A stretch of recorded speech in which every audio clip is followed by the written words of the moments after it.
Hi, this is Lola. Welcome back to my channel. Today I wanted to incorporate a new practice and a new way to shift your perspective on your days and yourself and really create a sense of self-love and self-compassion and self-kindness.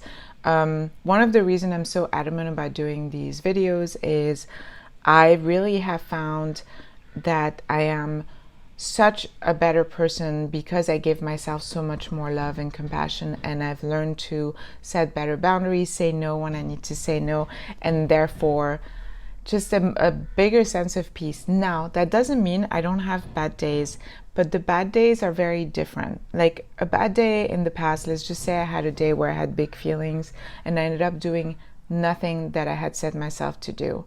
In the past, I would have been like, oh my God, what have I done?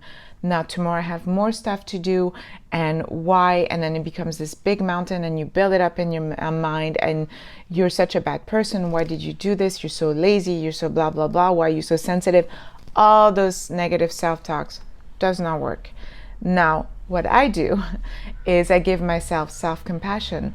I realize that there are days that are going to be like that. And usually what I do is at the end of the day, when I know I'm done writing in my brain dump journal, I'll write my day in the perspective that is a positive light. And even when you have bad days, bad reactions, got triggered by something, were not your best self, you weren't your best self, you weren't bad, you weren't your best self.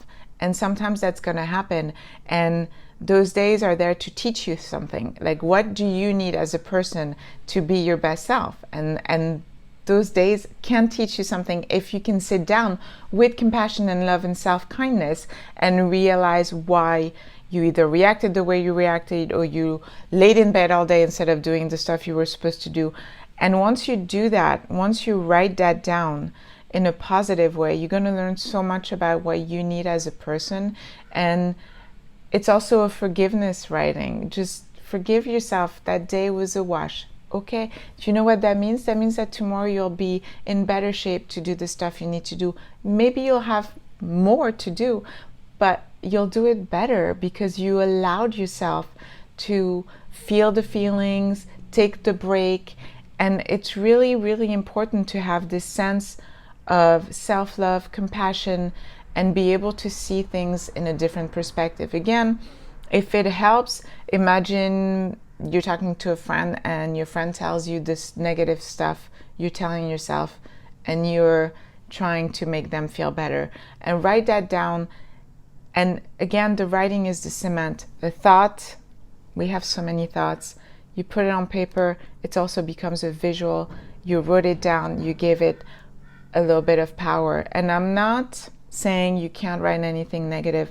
My journal has tons of negative stuff. Brain dump again, and that is also why I put them there, so they stop staying here.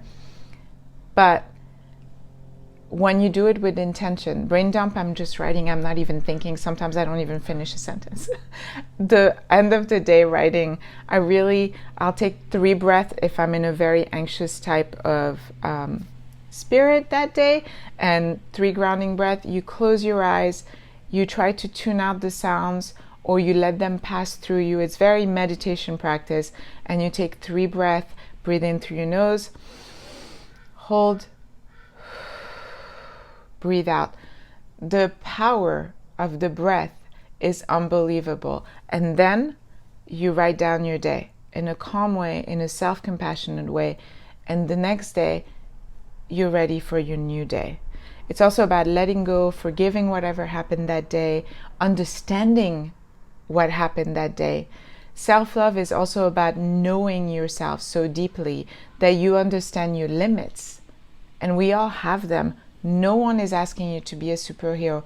Even superheroes have limits. Superman can't have kryptonite.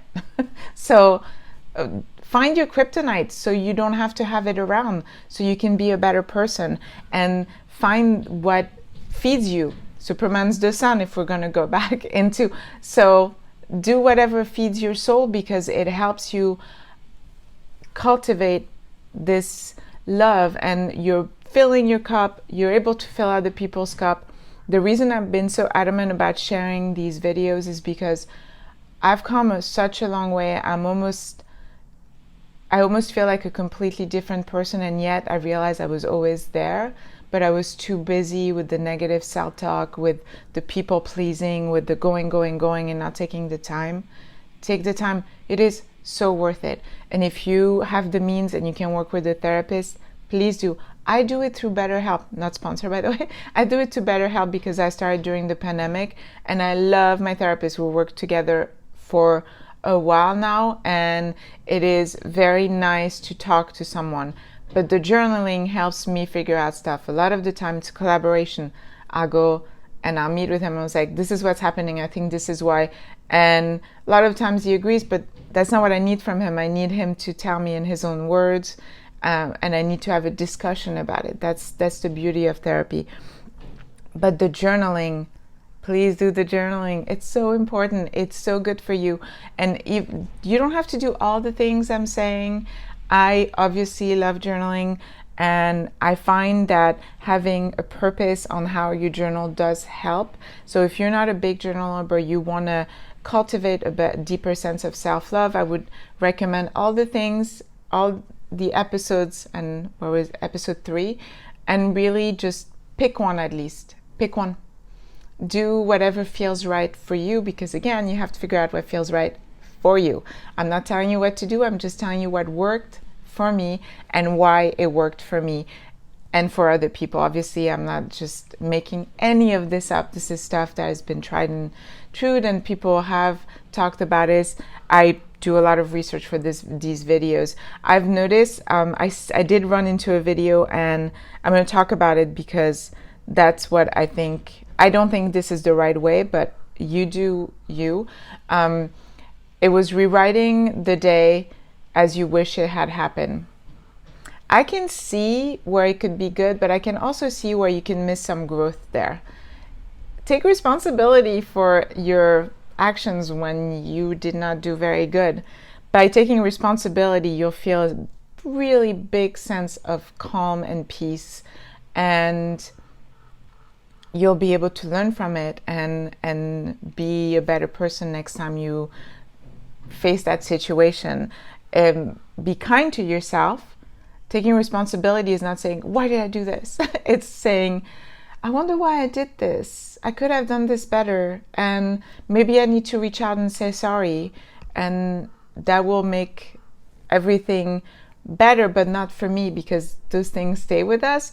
But if you give yourself self-compassion and you say, okay, why did I react this way? This is very like broad examples, not specific, but like if you have a big reaction, why did I react this way? What could I have done better? And what made me react this way?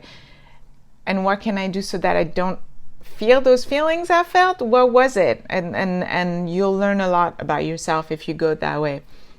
And the journaling at the end of the day can help you do this. But if you rewrite your day and say, I was great, I had no reactions, it's like, I don't know. I don't quite agree that that's the best way to go about learning who you are and figuring out how to be your best self. Your best self. Remember, you. Unique you. Again, thanks for watching, and this is all my experience. Take it or leave it. Have a good one. Bye-bye.